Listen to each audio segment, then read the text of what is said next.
तो हेलो दोस्तों। तो स्वागत है एक और इंटरव्यू वीडियो में। तो ये क्वेश्चन है हमारे पास, find the element occurring more than n by two times. मतलब कि ये बोल रहा है कि वैसा एलिमेंट रिटर्न करना है जो मैक्सिमम टाइम एरे में रिपीट हो रहा है। जैसे यहाँ पे टू है थ्री टाइम और वन है टू टाइम, तो मैक्सिमम हमारे पास टू है, तो हमें टू रिटर्न करना है। ठीक है, तो चलिए इसको कैसे सॉल्व करेंगे, स्टेप बाय स्टेप करते हैं। पहले हम इसका इटरेशन ऑफ नंबर निकाल लेंगे कि कौन से एलिमेंट कितने बार रिपीट हो रहा है, उससे हम निकाल लेंगे। उसके बाद हम कंपेयर करेंगे की एंड वैल्यू पेयर के रूप में कि कौन सा की कितने बार मैक्सिमम नंबर ऑफ इटरेशन हो रहा है। ठीक है, तो चलिए यहाँ पे मैं सॉल्व करता हूँ इसको। तो मैं एक फंक्शन डिफाइन कर लेता हूँ जिसका नाम रखूँगा number of repeat. Function function number of repeat.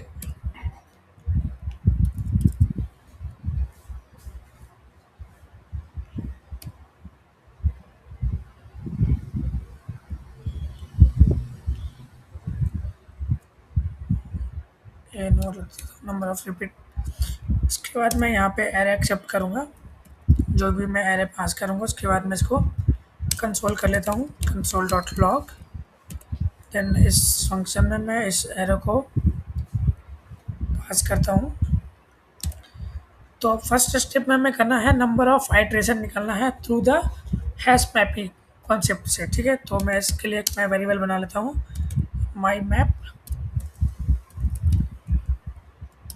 Equal to empty of object. ठीक है, उसके बाद एक मैं लूप चलाता हूँ जिसका नाम मैं रखूँगा for loop let item of अरे।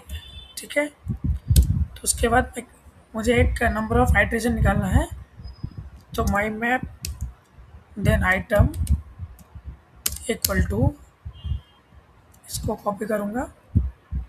उसके बाद यहाँ पे मैं लिखूँगा कि अगर वो आइटम एक बार रिपीट आ रहा हो तो उसे जीरो असाइन करो, अदरवाइज दोबारा आ रहा तो वन से उसका प्लस कर दो। ठीक है, प्लस वन। ठीक है, या जीरो। यहाँ पे होगा क्या कि अगर हमारा फर्स्ट टाइम वो आइटम आ रहा है एरर के थ्रू, तो यहाँ पे एक जीरो असाइन होगा, मतलब कि एक असाइन होगा की के वैल्यू में। अगर नेक्स्ट टाइम आएगा तो वहाँ पे वो एक से और इंक्रीमेंट कर देगा। ठीक है, तो इसको मैं अगर कंसोल करता हूँ तो आप देखोगे कि कैसे उसका प्रिंट हो रहा है, कंसोल डॉट लॉग।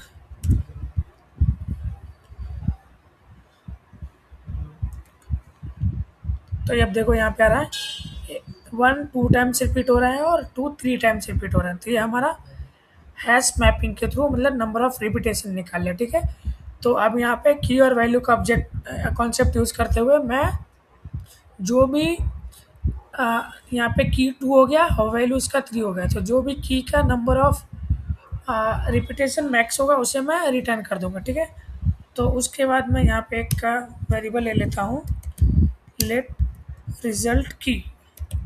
ठीक है, बाय डिफ़ॉल्ट मैं इसको जीरो रखता हूँ। ठीक है, उसके बाद लेट जो हमारा मैक्स वैल्यू होगा, ठीक है, let max value equal to वो भी जीरो लगता हूँ। बाय डिफ़ॉल्ट मैं की भी जीरो है और मैक्सिमम जो वैल्यू होगा वो भी जीरो, क्योंकि हमें पता नहीं है। ठीक है, तो उसके बाद मैं एक और फॉर लूप चलाता हूँ यहाँ पे लेट, और मैं यहाँ पे एरे ऑफ डे स्ट्रक्चर का यूज़ करके मैं यहाँ पे की एंड वैल्यू को एक्सट्रैक्ट कर लूँगा।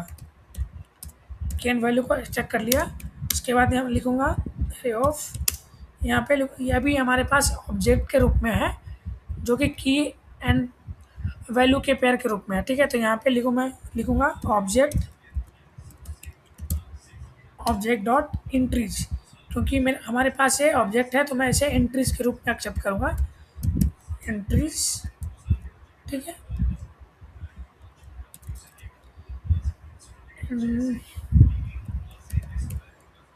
इंट्रीज स्पेलिंग गलत हो रहा है, इंट्रीज स्पेलिंग क्या होता है भाई इंट्रीज का, मैं भूल गया, इंट्रीज। ठीक है, और जो हमारे पास मैं वैल्यू इसमें स्टोर किया हूँ वो मैं यहाँ पे करूँगा, ठीक है।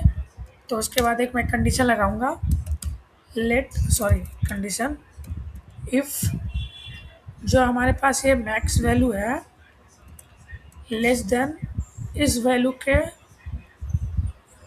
हो, तो मैं यहाँ पे क्या करूँगा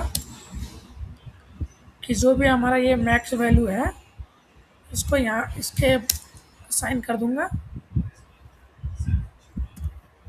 और साथ ही साथ जो भी हमारे पास ये जो रिज़ल्ट की है उसको मैं इस की में इस के बराबर कर दूंगा, ठीक है।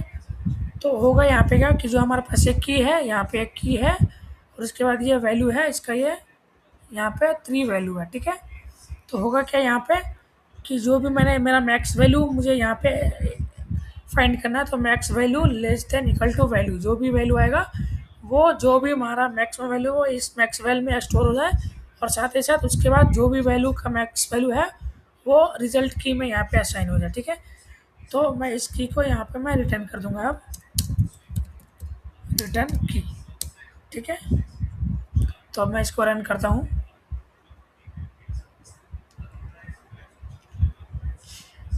हो जा रन। थोड़ा इंटरनेट का इशू हो रहा है, पता नहीं क्यों।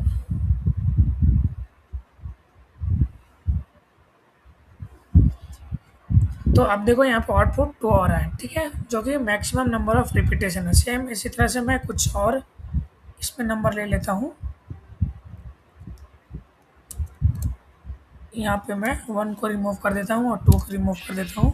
उसके बाद 3 लेता हूँ, 3 लेता हूँ और अगेन 3 लेता हूँ, ठीक है। तो यहाँ पे हमारा 2 आउटपुट होना चाहिए और यहाँ पे हमारा आउटपुट 3 होना चाहिए, करेक्ट। तो मैं रन करता हूँ इसे दोबारा, तो देखो यहाँ पे सेम एज इट आउटपुट आ रहा है। तो इस तरीके से हम इस प्रॉब्लम को सॉल्व कर सकते हैं। Thank you, bye.